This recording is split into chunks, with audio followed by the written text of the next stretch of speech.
Why do you keep calling this the Chinese virus? There are reports of dozens of incidents of bias against Chinese Americans in this country.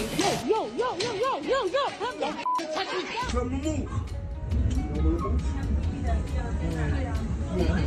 So I'm reading this and I'm reading everything that they bring to our country. You feel me? Why do you keep using this? A lot of people say it's racist. It's not racist at all, no, not at all. It comes from China. Well, I think China is to blame because the culture where people eat bats and things like that, these viruses are transmitted from the animal to the people, and that's why China has been the source of a lot of these viruses.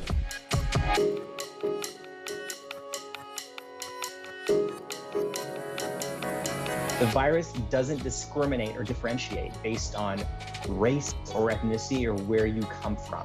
So we shouldn't either. We have to take this opportunity to come together, educate people. You know, rather than fighting and yelling and hating, it's more important to, love, care, and support.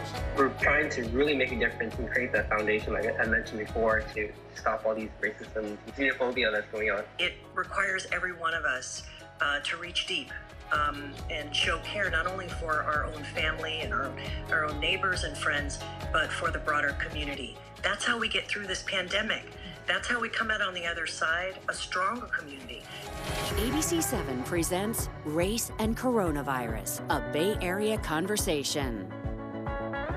And with that backdrop, good afternoon. Really glad you were with us. I'm Dan Ashley. And I'm Kristen Z. Thank you so much for joining us for this special edition of ABC7 News. Instead of our normal 4 p.m. newscast, today we're going to spend an hour engaging experts and you, our viewers, in a virtual town hall on the issue of race and coronavirus. You know, this is a vitally important 1-hour virtual town hall airing on television here and on ABC7News.com and Facebook. And over the next hour, we're going to have a frank conversation, an important, honest conversation with a panel of experts and questions from you watching us right now. We want to hear from you about how the virus should not lead us to hate, no matter who you are. We will strive to understand where the disconnect is, and we'll talk about how we can all do better. So let's begin our coverage today with a look at the issue. ABC7 News anchor Dion Lim is live at the social desk in the newsroom with a look at reports of coronavirus-related discrimination toward the Chinese and Asian American communities. Dion. Yeah, Kristen, in order to really understand the issue of race and coronavirus, we need to hear from the victims. Hundreds have submitted their stories online, but very few wanted to actually go on camera because they are afraid. So we asked one man to read their stories and be their voice. We do have a warning, though, because these are raw emotional experiences that paint a clear picture of what's happening in the Bay Area today.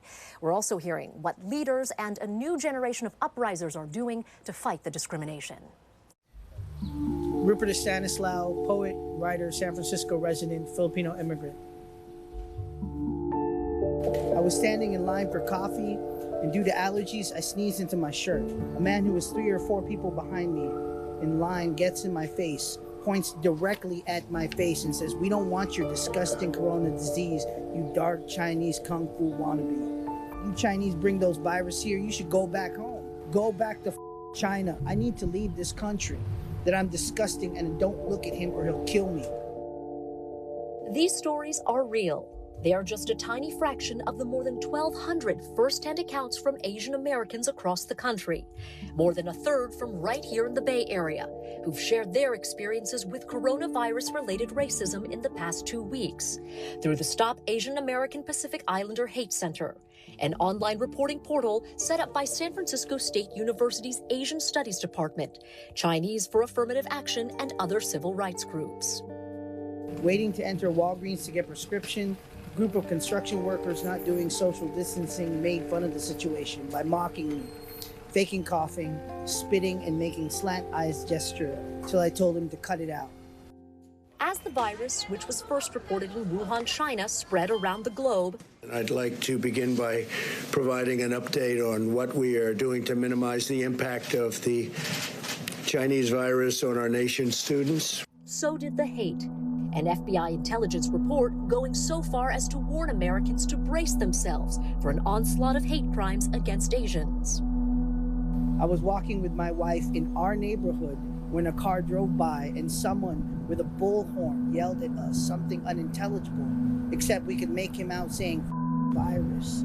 This anti-Asian sentiment didn't begin with COVID-19, but has been deeply rooted in American history, starting during the Gold Rush, where by 1850 there were laws like the Exclusion Act, banning the Chinese from immigrating to the United States, and more.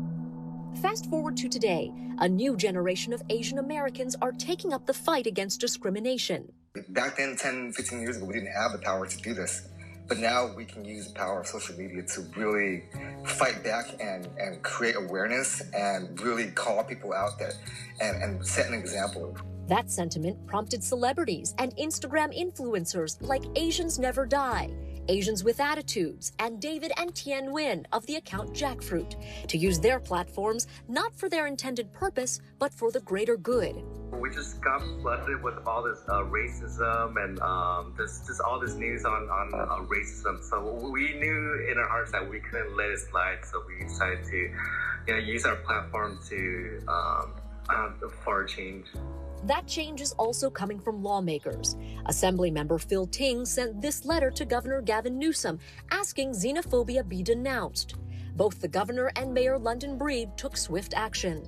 With a whopping 47% of racially charged incidents recorded by the Stop AAPI Hate Center happening in the workplace, community groups and businesses are collaborating to make a statement. The founder of nonprofit Better Brave, which combats workplace harassment and discrimination, teamed up with socially conscious fashion brand Uprisers and the wildly popular Facebook community Asian Hustle Network to start the hashtag Hate is a Virus. My grandmother, who I love so dearly, she immigrated here when she was 21, so she's been here for a while.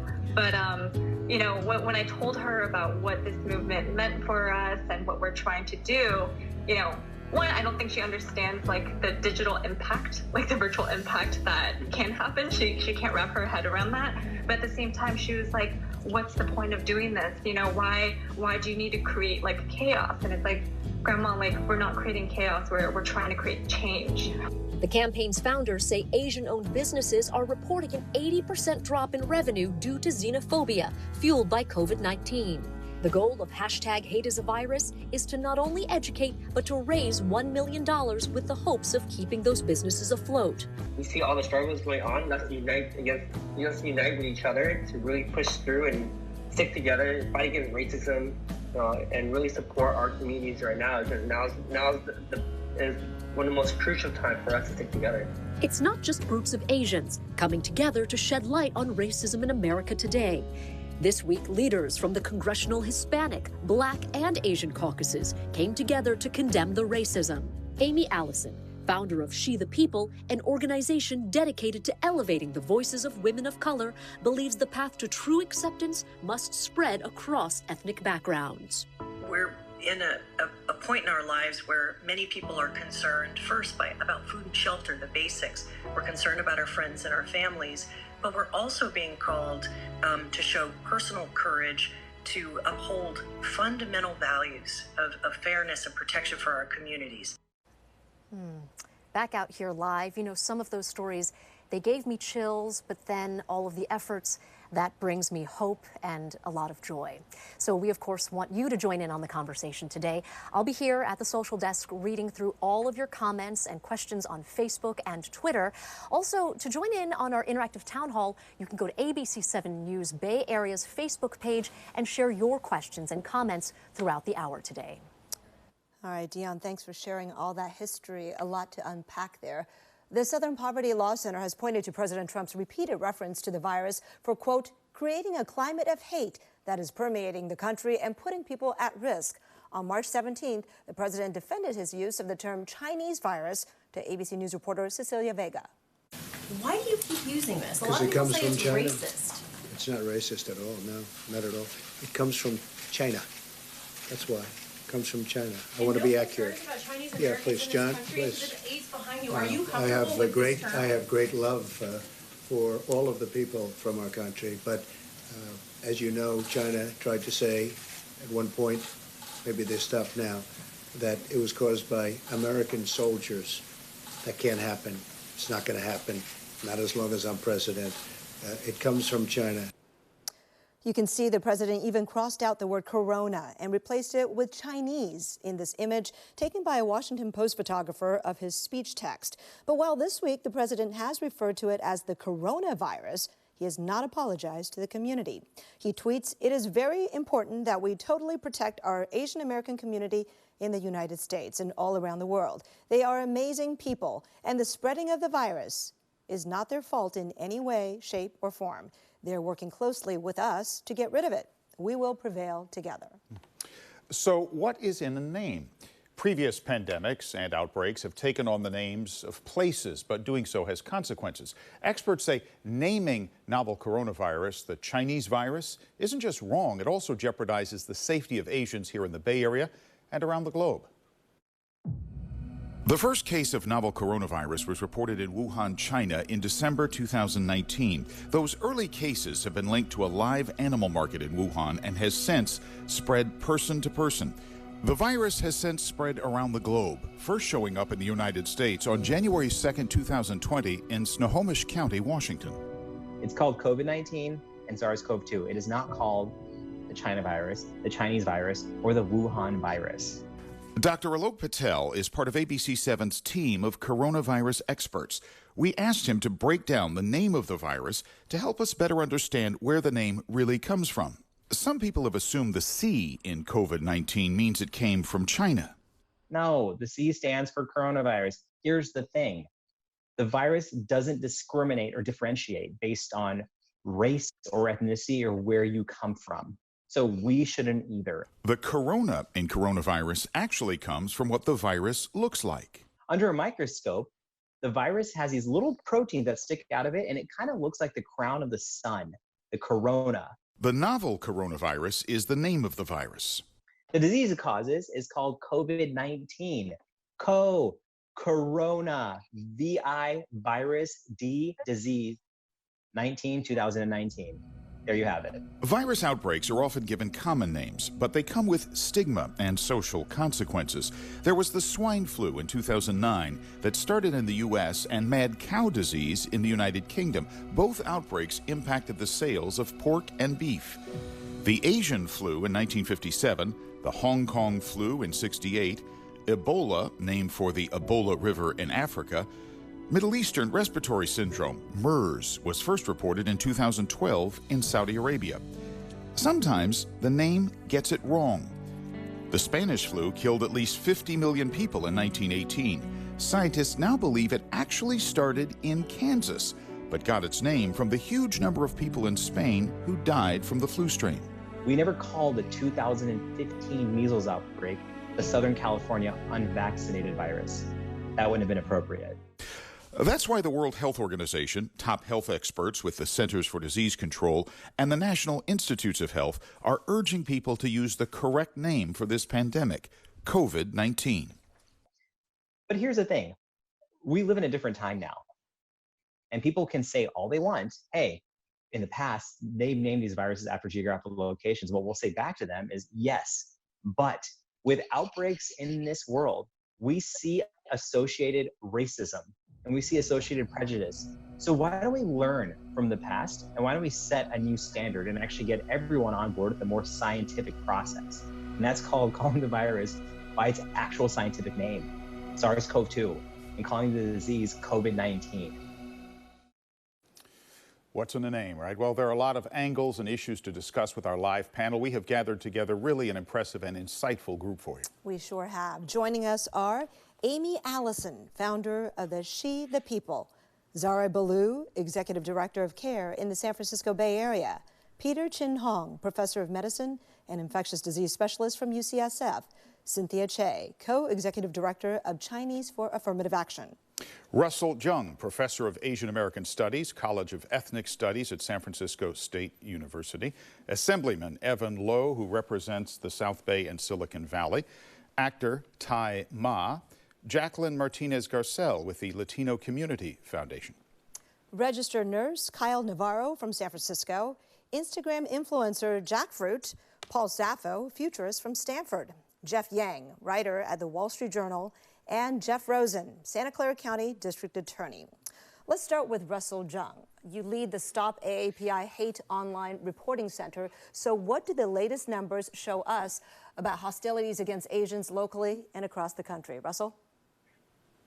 Hostility is pervasive and growing. We've received over 1,100 cases of anti-Asian coronavirus discrimination in just the last 2 weeks without even advertising or publicizing our site. Asian Americans are experiencing harrowing incidents of being yelled at, shunned, and even physically attacked. What's striking is a lot of times people are being spat and coughed upon. So it has a sort of public health threat as well. Okay, Russell, thank you. Yeah, there have been so many instances like this of people spitting and attacking and saying horrible things. So let's turn to Paul Saffo next. You study societies, Paul. It's so fascinating about the nature of human behavior. What is it about the pandemic that brings out and magnifies our tendency to blame certain groups? Well, this goes way back. We have to recognize that the current bias is really the result of a maladaptation of a deep evolutionary trait. We are evolutionary wired to be pattern seekers. And it means we're finely tuned to detect patterns as a cognitive shorthand. Each one of us is here today because we're the latest in an unbroken line of ancestors who were good enough at pattern detection to avoid being eaten or poisoned or beset by some other catastrophe before they reproduced. Red berries, watch out. Shadow in the forest might be a predator. But the same quality today has become a liability that leads us to see patterns where there aren't any. Faces in clouds, outlines of the Virgin on burnt toast, and also causes and relationships with the other when there are none. In some ways, Paul, So it sounds like the we're solution, I hardwired. think, is that we have to observe our bias. Don't pretend we don't have it. We're all wired to be biased. Okay. But observe it and create a cognitive break when we see it. Okay, thank you, Paul, very much. We are hardwired, it seems. Yep, we will have much more still ahead. Continue the conversation, including we have messages from leaders, celebrities, and influencers direct to you next. And we want you to join in this conversation and be part of this town hall, too. It's for you. That's why we're doing this. Go to Facebook to weigh in and interact in today's virtual town hall. Race and coronavirus, a Bay Area conversation continues.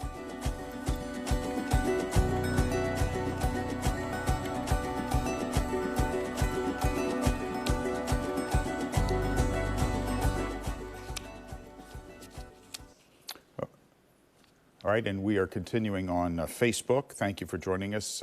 Race and coronavirus, our conversation continues. Kristen, we have a really tremendous panel of experts to answer questions. Yeah, we really do. And Dan, I want to bring you some of the comments that people have been leaving for us on Facebook and also Twitter. And this makes a really good point. You heard Paul Saffo talk about how whenever society is under duress, the tendency grows to blame another group. Right. And Paul Aguilar mentioned on Twitter to me, I'm a long-term survivor of the last pandemic, AIDS.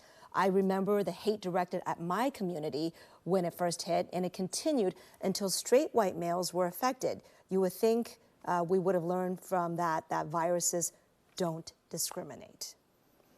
What a strong point, right? A very strong point, and they don't. And it is an interesting facet of human nature that we tend to want to find blame, assign blame. And as you heard Paul say, we are creatures of habit and patterns, and we look for patterns, and it's how we have survived. But we've evolved past the blame game, or we should have, it seems. We have Dr. Peter Chin Hong with us. Peter, can you hear us? We're going to wait until we're actually in the segment. Okay, we'll come. All right. We're 40 out. Okay, we'll come back to Peter in a minute. But we have a really remarkable panel of experts, so keep your questions coming because we want to get these questions to a cross-section of people that we have assembled here to answer them.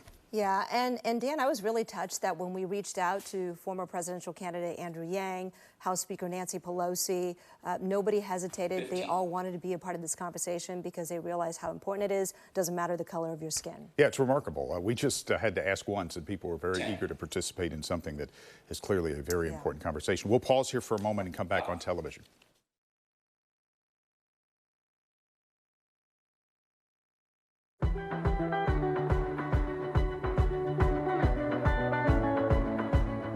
And welcome back. We're back live with our hour-long virtual town hall on race and coronavirus. Yeah, the issue of anti-Asian discrimination has affected people at all levels, including celebrities who are sharing their messages on social media.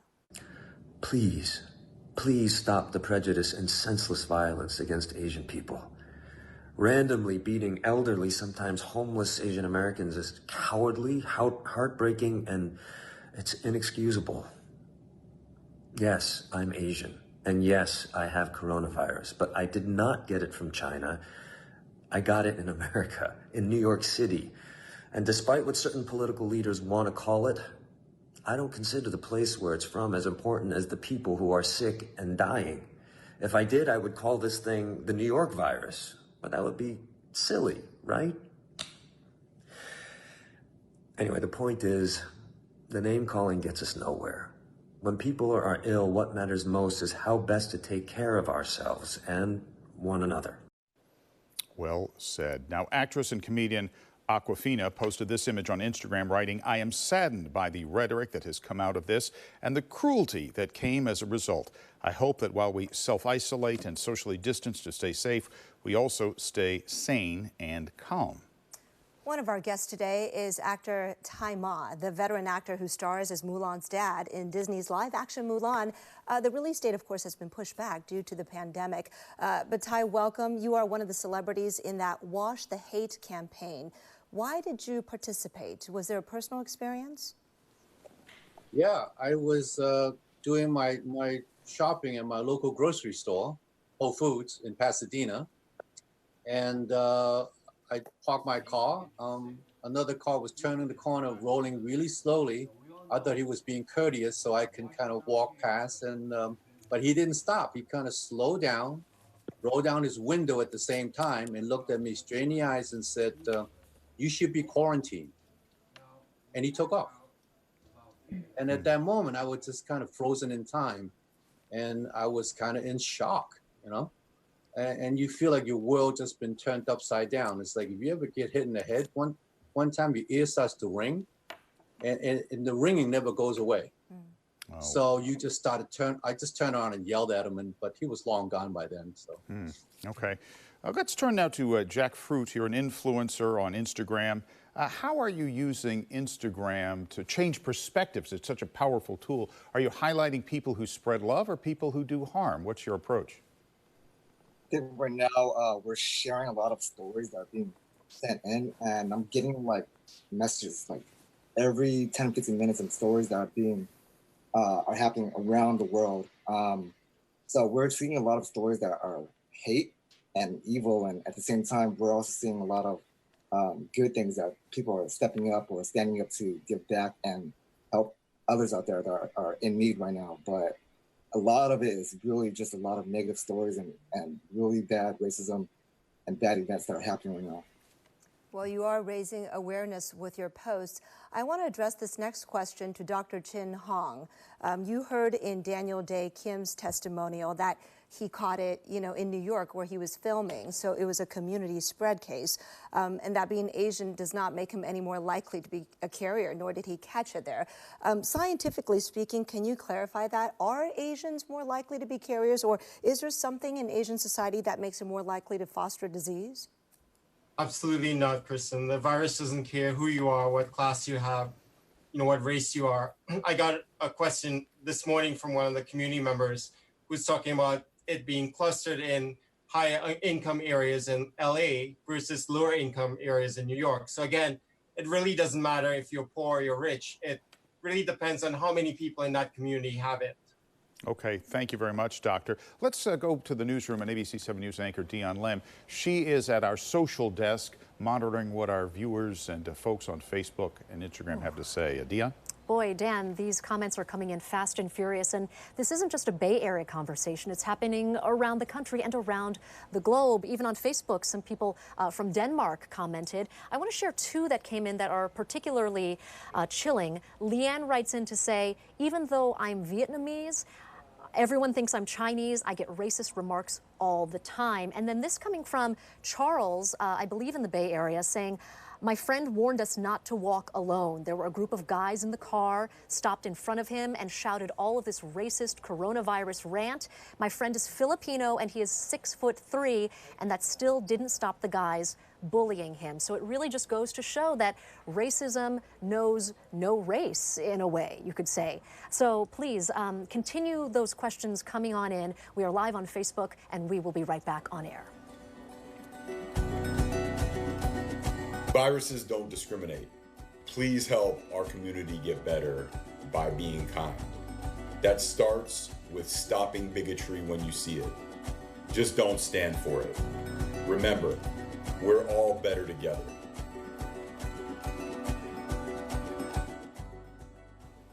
All right, our friends on our live stream platforms, thank you for joining us. I'm seeing a comment, Dan, from Pam Wong, who posted, she's saying, you know, we need legislation because please be nice doesn't seem to be reaching the people who are perpetuating this, right? So I'm wondering if our Assemblyman Evan Lowe can join on this and talk about the legislative action and what can be done. Yeah, I think we're going to do that. We'll do that on air, I think, not online. We'll get to him, I think, in just a moment, Kristen. But you are getting so many of these interesting comments from people, and please be nice is such a, you know, we all should be a little nicer in our lives, but sometimes because of human nature and our proclivity to divide one another up and assign blame, sometimes, you know, people who aren't nice just won't be nice, and I'm not sure what the answer is, but I think a discussion like this and a reminder that this kind of act, whether it's something you say or something you do, is extremely hurtful, not just to the individual that you're saying it to or doing it to, but to all of us. I mean, you don't just insult that person, you insult humanity by doing it.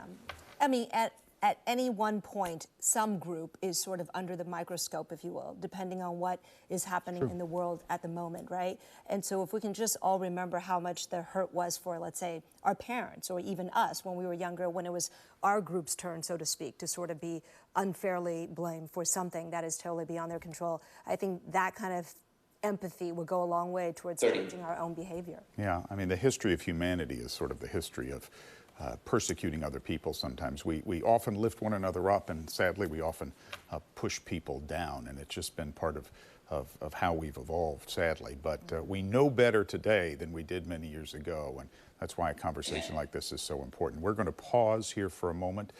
For those of you watching online, we appreciate it very much. We're going to bring back in our television.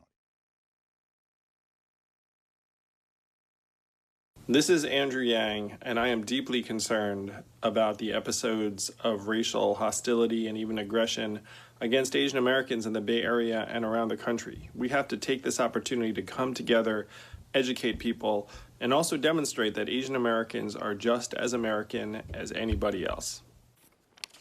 Former presidential candidate Andrew Yang did not hesitate when we asked him to record that message. In fact, he had recently experienced an experience himself that was hateful, and he wrote about it in an op-ed in the Washington Post.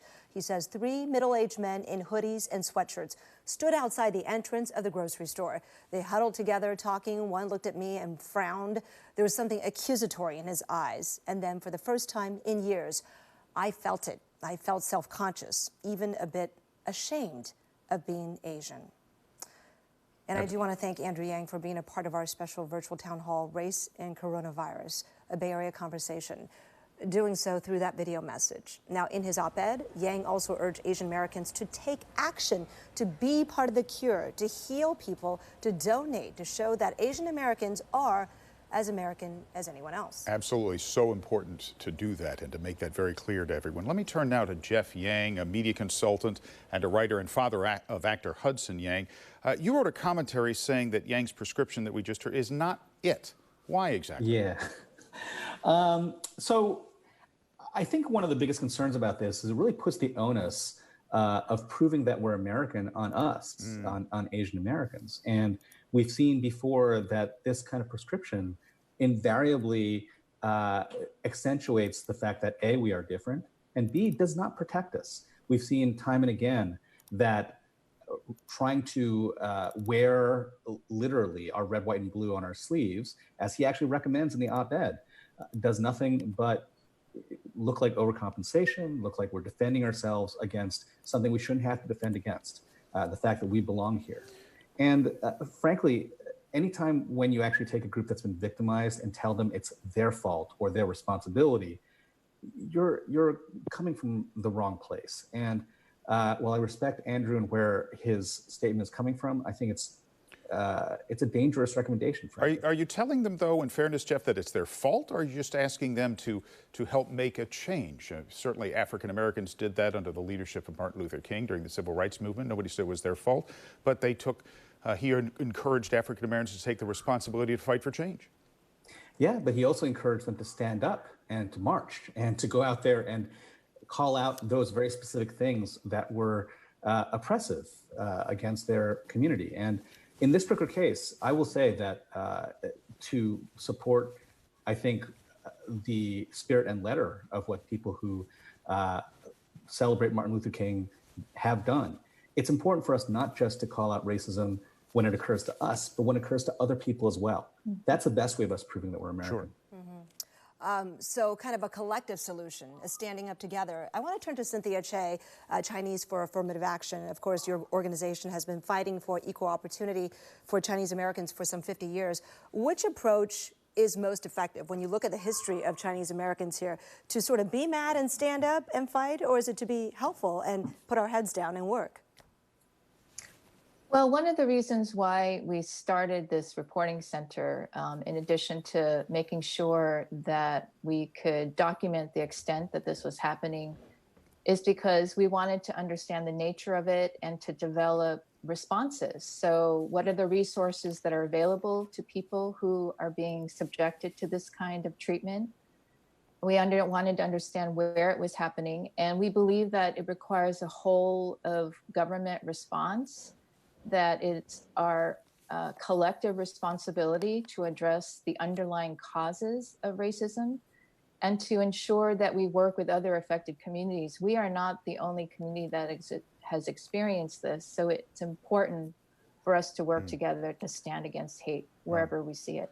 All right, thank you, Cynthia. On that point, that not the only group to experience this, Jacqueline Martinez Garcel, your group, Latino Community Foundation, works to unleash the power of Latinos, and certainly Latinos have felt some of this type of rhetoric just in the most recent presidential election. What experiences and lessons apply to the Latino community that could also apply to the Asian American community or any other community that's under fire for that matter?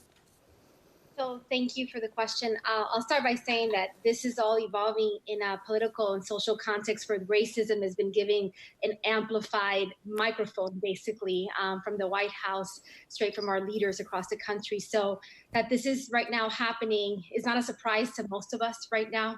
The question for us, I mean, we were on the phone this morning with the Asian American Federation in Jackson Heights in Queens, New York. They're right now at the epicenter of the epicenter, and the fact that they have to be a place of refuge for people who are experiencing hate crimes right now at the same time of defending their communities is what really hurts. What I will say to the larger audiences, this is why it's so important to have anchor organizations led by people of color, because in a moment like this, they become a vehicle of organizing and giving voice to these stories and making sure that our communities are protected. We're not only, it's not about lessons learned, we're still living these lessons because we're living in an America that is extremely racist still. And this is just being magnified right now in the Chinese and Asian American communities.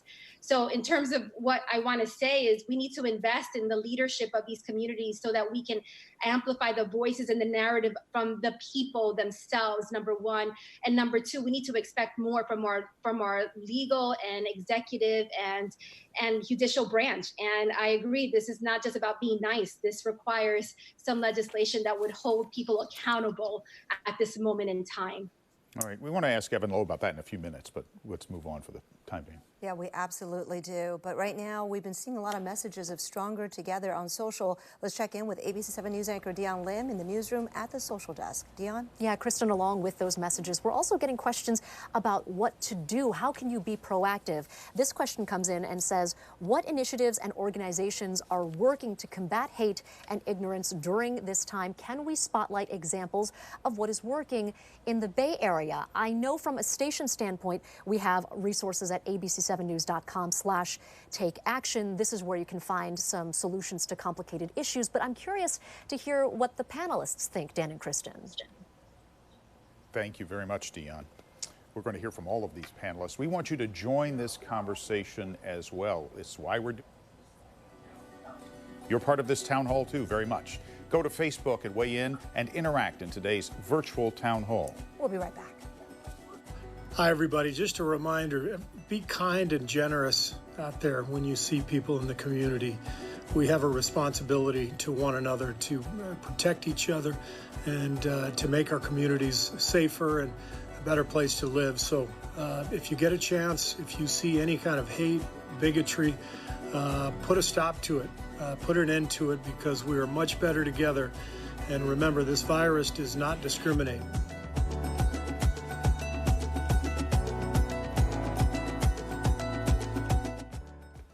Great words from Warriors coach Steve Kerr. This virus does not discriminate, and neither should anyone else.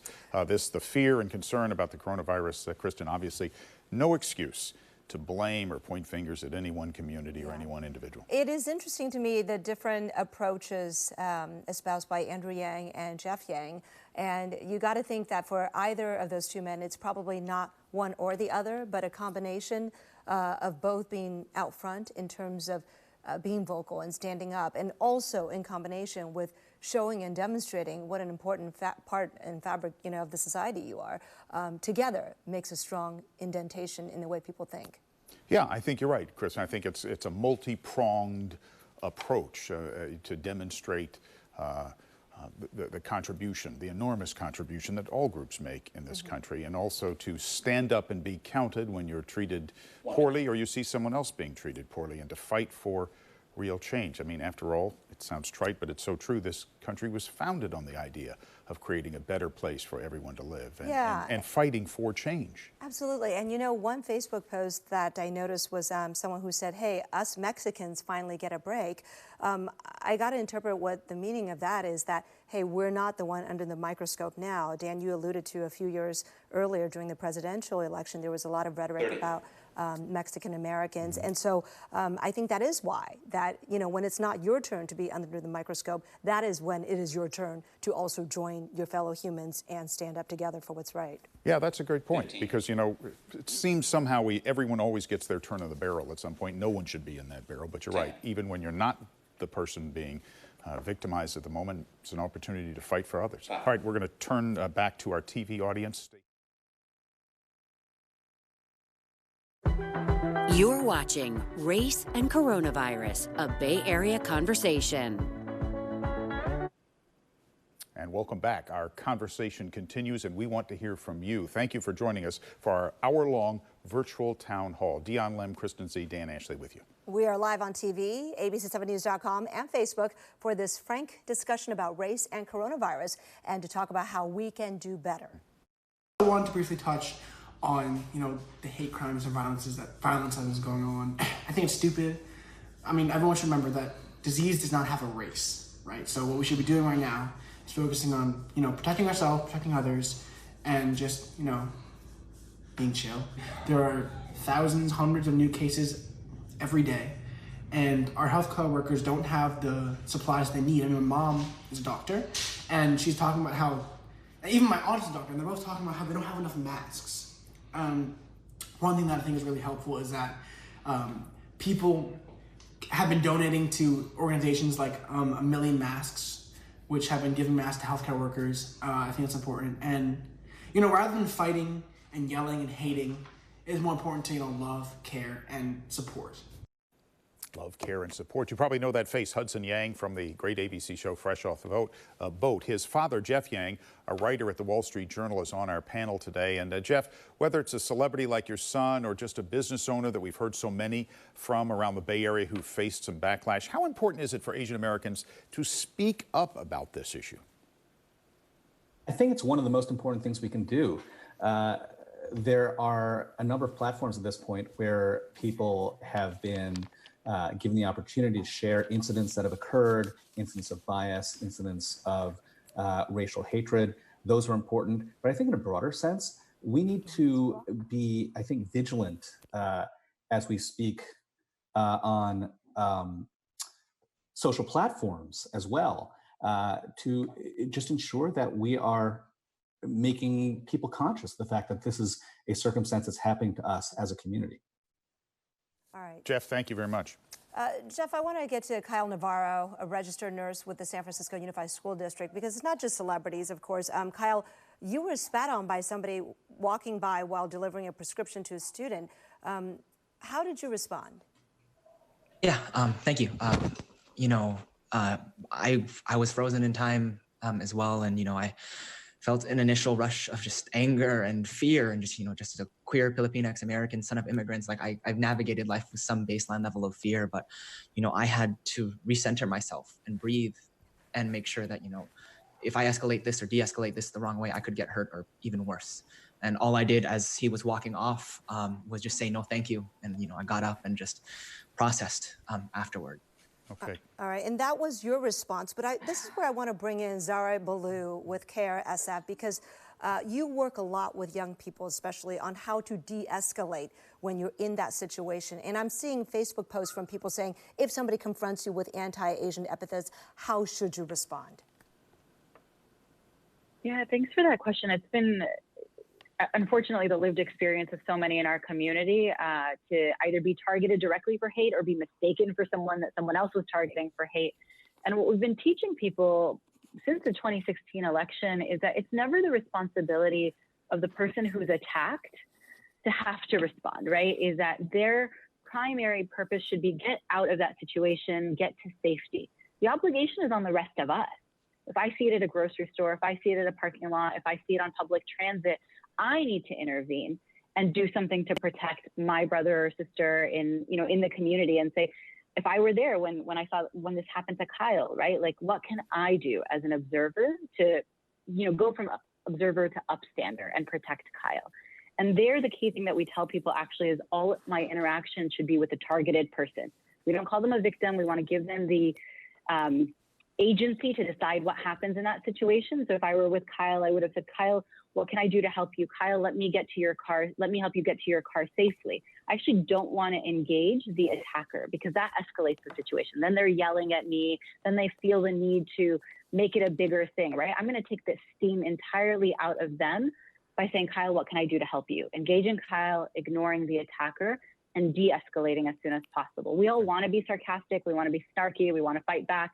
But that's not the safe thing to do in this moment. All right. Zara, thank you very much. And certainly Muslim Americans have borne more than their fair share of racism in recent years. Let me turn now to Evan Lowe of the California State Assembly, represents the South Bay and Silicon Valley. Evan, heard one of the panelists earlier talk about legislative approaches. What can the law do? What can you do as a legislator? And very quickly, talk about what we should expect from our leaders in terms of rhetoric around these issues. Sure. Thank you very much. Well, let's talk about the institutional racism that still may occur. For example, with another community, the LGBT community, the FDA ban on gay men donating blood for a year, which was recently changed just today to 3 months, is still that institutional discrimination. And so we must call it as it is and based on facts and data. So specifically, we need to legislate and change laws that is based on data and facts. That's clear. Secondly, it's important that we encourage law enforcement to enforce the laws on the books. And that's why it's important that we have, in my county, Santa Clara County, we have leadership from my district attorney, Jeff Rosa, and others to help prosecute accordingly, but also to help encourage community members to feel comfortable and safe with members of our law enforcement to be able to report, because much of this is a sense of fear. There is a sense within the Asian Pacific Islander community about shame. And is there a comfort level? Is this the first time that one may interact with law enforcement? Is this the way? So we will continue to look at the budgetary augmentations of grant funding to nonprofit organizations that may assist in these endeavors and encourage more local officials to engage. Excellent. Okay, thanks, Evan, very much. All right, our virtual town hall on race and coronavirus will continue. Our panel of experts is here answering our questions and yours. We will be right back. Stay with us.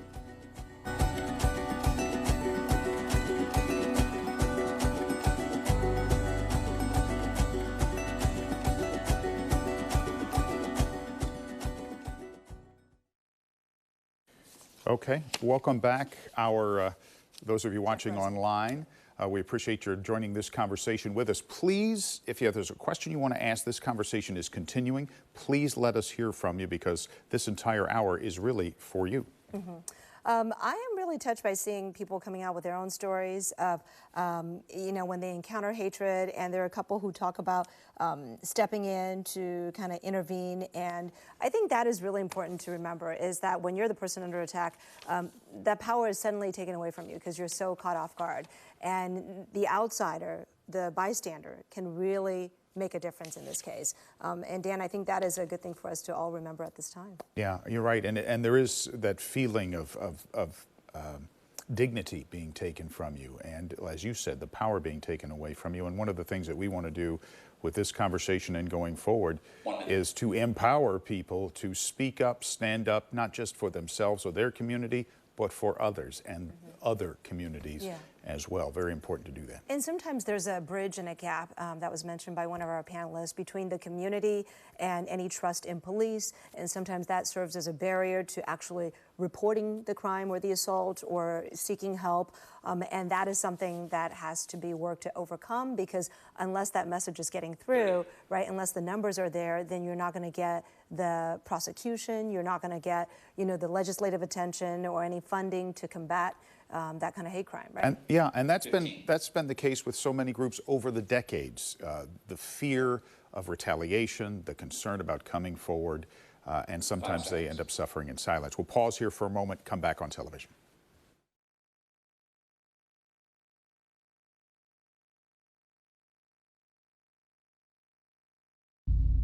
This is not a Chinese virus.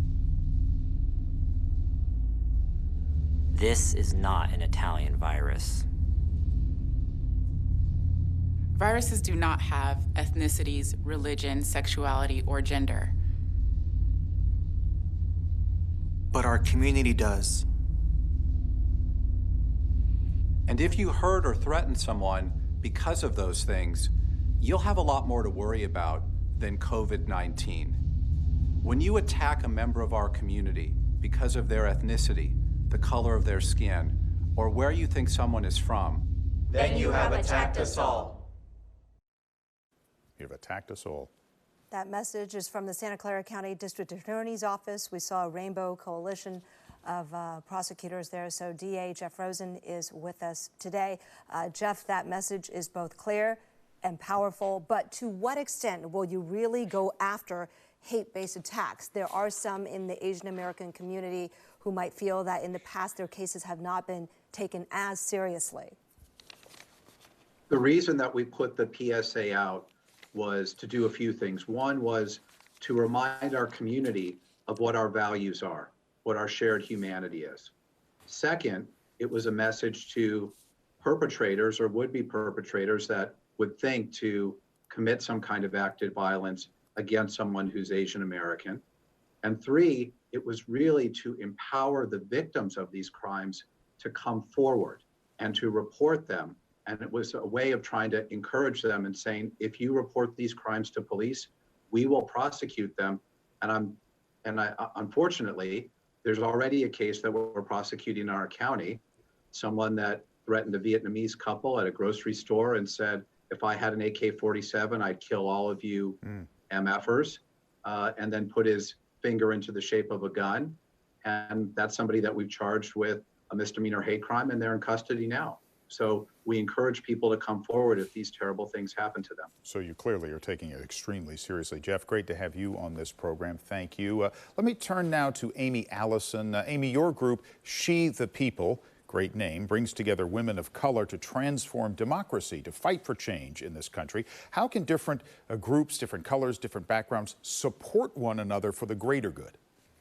I mean, this is a Bay Area conversation. We got to remember, we want to get something done and build a better community. We have to do it together and across race, and it's working in solidarity. I mean, in the Black community, Black folks, we understand the pain and the damage and the danger of racism. And we understand what it feels like to be targeted. And we also understand what it's going to take for us to overcome it. And it really requires us to show up and speak up for one another. I mean, in solidarity, across race. We've gotten a lot of really positive things done in terms of organizing in defense of immigrants and in defense of Muslim rights, and even raising the minimum wage in the Bay Area. We look at that connection that we have with each other, standing up for each other and saying, look, this could happen to any one of us. It has happened to a lot of us at different times. And at a time of great uncertainty and great fear, the only way forward is to speak up in defense of the Asian American community and other communities that are facing target and hate crimes right now. We can overcome racism that way. All right, again, that notion we are all in this together, not just in terms of fighting this virus, but fighting racism. Yeah, and the message that I'm getting from all our panelists is that when the society is cohesive, we are stronger. It's when we're at our best, isn't it? Yes. Yeah. All right, let's check in with Deanna once again at the live desk to see what folks are telling us on Facebook. Yeah, Kristen and Dan, first off, I have to applaud everyone for being so vulnerable, for sharing these very raw and emotional stories with me on Facebook, also on my Instagram page. And I want to share one that comes in from Sophie. She said, Dion, I have had some random lady call me those damn Chinese people while I was putting away groceries at the grocery store. I've been reading your posts in regards to Asian Americans having experienced racism. You can add me to another one of those folks. And this coming from Raymond, who is a big supporter of ABC7. He says, here in the Bay Area, I was on a walk with my mom the other day, and a Latino family saw us wearing masks. They didn't know I understood Spanish. They had said, stay away, they most likely have the virus. So you can imagine how these people felt in the moment, how much they wanted to respond, but felt like it wasn't their place or they were scared too. Now, if you want to take action, you can always log on to our website. That is abc7news.com/takeaction. There you can find links to resources on racism and other issues you may be dealing with. Stay with us. We'll be right back after this.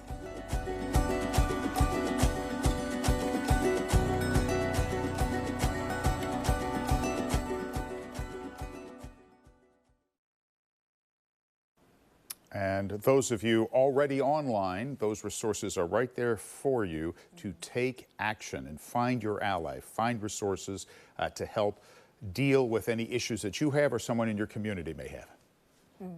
And Dan, the whole reason we're doing this is not only to lay bare the problems, if you will, because that is only the first step, right? After you see what the problems are and see who is being hurt and why, then you decide collectively and individually how to take action. And that is our goal, for people to either go out there and seek solutions, and maybe they want to volunteer with a group that's working towards improving understanding. Maybe that's individually lending a helping hand. There's so many different ways to get involved. Maybe it is, as Andrew Yang suggested, being on the front lines and very visible and donating and helping. You know, you got to think that it takes all those different approaches working together for us to, you know, get something to work. Yeah, there are big acts of courage and little ones, and each are equally valid. And it is a mystery, I think, to all of us and to most of you watching why some would choose to discriminate or against people or to say stupid things or to attack people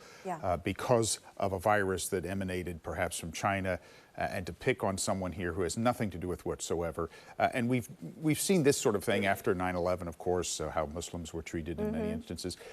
There's no call for it, and it makes no sense. But nonetheless, it's the lesser part of ourselves that sometimes we fall victim to. And it is clear that among government leaders, there's a war of words, but none of that should impact the people, you know? Right. I mean, these are our friends and our neighbors. We'll pause here for a moment to bring back our viewers on ABC7. Thank you for being here with us.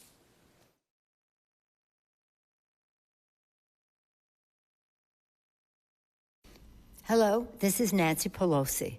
As the proud Congresswoman from San Francisco and Speaker of the House of Representatives, I send my thoughts to all those in the Bay Area amid this pandemic, and my greetings to those participating in this critical conversation about race and coronavirus. In San Francisco, we like to say that the beauty is in the mix. As we move forward to combat the coronavirus threat prayerfully and with purpose, we must never lose sight of the beautiful diversity that strengthens and unifies our Bay Area community and indeed our nation. During this unprecedented time, it is essential that we reject hatred, discrimination, and xenophobia, and come together to support our friends and neighbors. A message from Speaker of the House, Nancy Pelosi. We appreciate hearing from her, and we want to thank our panel of experts for taking time out of their busy schedules today to talk with us and with you about race and coronavirus. It's only the beginning of an important conversation, but one that is certainly worth having. Dion? And to echo that sentiment, I mentioned this before, but vulnerability is the key to making change. To share a little bit about my background, I grew up in Ohio and Connecticut, where I was only one of several Asians at my school. All I wanted, all I wished and hoped for was to be white because it would be easier than kids calling me a chink in school. But as I grew up, as I learned to celebrate my own heritage and the backgrounds of others, I discovered the importance of sharing my story of being marginalized as a child and now as an adult during this time of coronavirus. So many of you are doing the same now, and I encourage you to keep going, to continue, because if we can share our vulnerability, we can then realize we are not alone. This is how we truly gain strength, by doing it together. Kristen. Yeah, and I just want to say so much respect for all our panelists for being part of our town hall today. It would be easier to stay silent. In today's climate, when you speak from the heart, especially on a topic that can be politicized, you risk painting a target on your back. There were a couple of influencers we asked to be part of the panel who declined. Now, they shouldn't be judged. Each person has to do what's right for them. There have been times when I've shied away from controversy out of consideration for my loved ones. But on this issue, if we can't move away from blame, then my loved ones could suffer. I don't want my parents to fear going to the grocery store. I don't want my kids to hear the kind of teasing I heard sometimes growing up. I do want to see the Bay Area community supporting each other instead of fighting each other, and continuing these conversations with respect and with love. Well, finally here, as we conclude this hour in conversation about such a vitally important topic, a few thoughts about what really matters. We're in the midst of something the likes of which none of us has ever seen in our lifetimes, and we hope will not see again. As in every national crisis or calamity, we as a nation rise to the challenge, and we are doing that now. Great tests bring out the greatness within us, acts of courage and kindness, sacrifice and selflessness, big and small. Sadly, they can also expose our lesser selves, prodded by fear and prejudice. During World War II, American soldiers fought bravely overseas, while 127,000 Japanese Americans were interned in concentration camps here at home. After the 9/11 attacks, Muslim Americans endured suspicion, abuse, and assault for no other reason than their ethnicity. Now Asian Americans face backlash as if the coronavirus was somehow their fault. It was wrong in our past, and it's wrong now. Wrong, ignorant, and destructive. In this pandemic, the repeated phrase, "we're all in this together," it's true, and what really matters is that no one ever be made to feel otherwise. Thank you for joining us. I'm Dan Ashley. And I'm Kristen Z. Thanks for joining Race and Coronavirus, a Bay Area Conversation. ABC7 News at 5 is next.